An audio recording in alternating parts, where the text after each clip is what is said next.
Hey guys, Jib here, and welcome back to another Modern Warfare video. And it looks like we've got an update coming out of Infinity Ward, pertaining specifically to two of the biggest issues that arrived with one of their latest updates. It looks like they have finally figured out how to resolve, one of which is by manually having you do something, and the other one, they found a workaround, and in regards to trying to give people their stats back, it's not fully done. So, with this latest update and the community update, Infinity Ward has announced that the reset error bug has been resolved.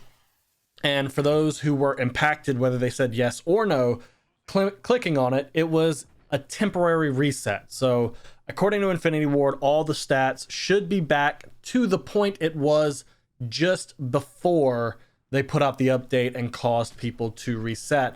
Now, they said that anything that you have within the game that is custom, i.e. classes, kill streaks, field upgrades, and operator customizations, all of that is going to be, I guess, sent back to zero. That's not a problem. You can easily go in and remodify your setup to make it the way you want to.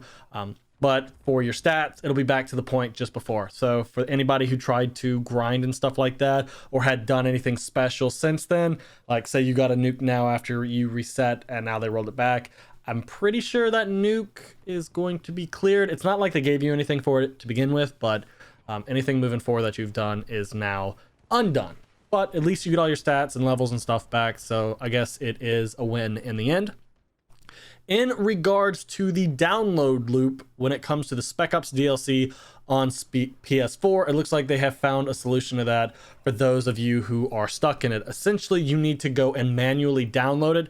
One of the ways you can do this on PlayStation 4 is by using the D-pad when you are hovering over Modern Warfare, dropping down and go to your downloaded items. And you can either verify it's been installed or manually download it, and that should fix your issue. I think people were actually looping it so bad that it ended up bricking some PS4s. So if you get back in this loop, just verify it or manually download it. Don't let it do it on its own. And these two things, two of the biggest issues we've ever seen in CODs, I would say, both forced resets and infinite looping DLCs, they're finally resolved. It only took about a week and 3-4 days, but it's resolved. So for those of you who were not playing because of that specific thing, you should be able to hop back on now and not have to worry about it. And it looks like they have some stuff planned ahead leading into season 2. I believe we're still roughly 13 or less days, I think 10 days actually, from season 2 dropping, unless they push it back again, where hopefully we're going to get a lot of new content. And when I say a lot, I mean a metric ton. Season 1 was quite of a disappointment. We got 3 old maps, none of which kept us locked in other than Shipment, bouncing between Shipment 24/7 or Shoot the Ship, just for leveling up or leveling up weapons. That's the only reason I would go in a Shipment. Both Crash and Vacant I try to avoid. Crash is okay. Vacant is a map that I do not want to play no matter what, because it is head glitch central with bad spawns. That's just me. I know other people still truly enjoy these different maps.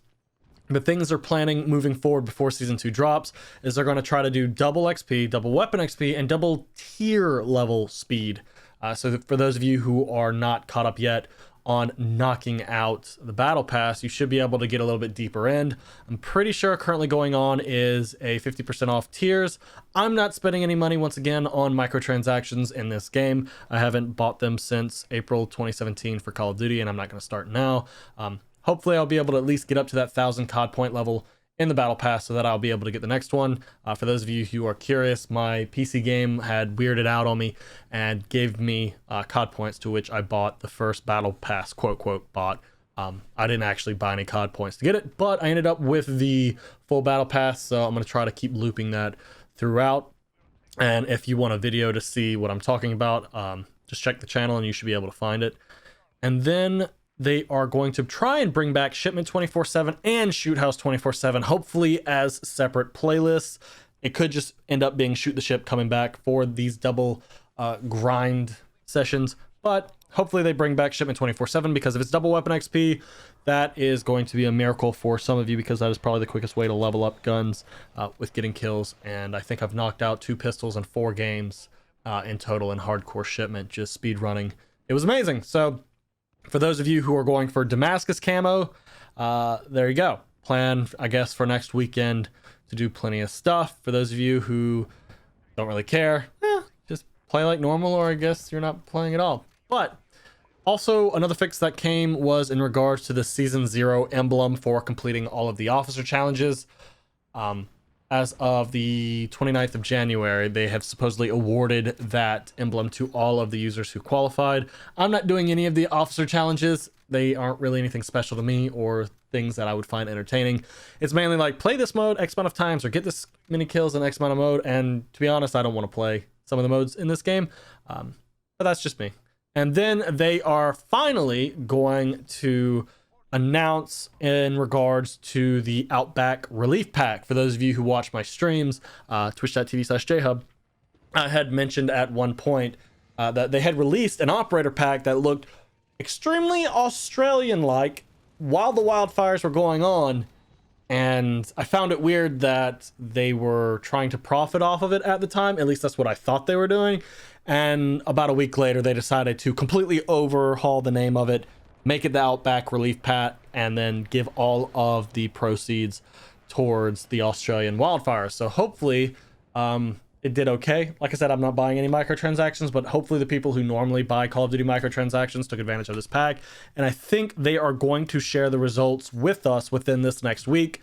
It's going to be interesting because A, we're going to get to see how much money Activision is going to be giving to Australia, which is always curious, but B, we might be able to have an idea of how microtransactions are functioning in this game.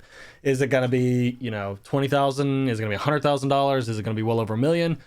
Who will know? Because it was a more expensive operator pack. We'll find out. But let me know what you think down in the comment section below.